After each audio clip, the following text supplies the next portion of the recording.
Salut, une courte vidéo pour voir comment et pourquoi utiliser le groupe de travail sur Office 365. Alors déjà pour commencer, pour y accéder, le plus simple c'est d'y aller par sa messagerie et de retrouver le groupe, ici le groupe professeur lettres histoire. Là vous y verrez plusieurs onglets, conversation, donc c'est la messagerie interne, calendrier, fichier, bloc-notes. Si on clique par exemple sur bloc-notes, on va arriver sur le OneNote du groupe, où là on va pouvoir y mettre toutes ces idées, ces ressources ou les différents liens utiles qu'on a envie de partager.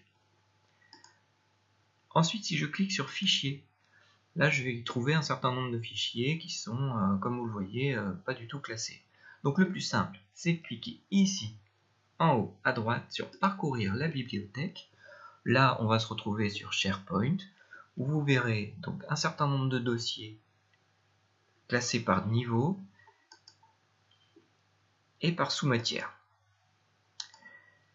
Alors, si j'ai envie par exemple de partager avec les collègues une expérience de cours qui a bien marché, une séquence, il suffit de cliquer ici sur charger, fichier, et ensuite d'aller chercher dans mes documents le fichier en question.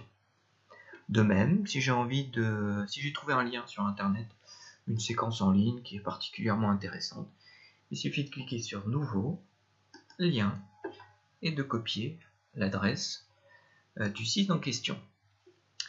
Alors l'intérêt, c'est quoi? L'intérêt, c'est que si par exemple l'année prochaine j'ai un nouveau niveau, où j'ai envie de changer ma progression et j'ai envie de m'inspirer des collègues, maintenant c'est possible.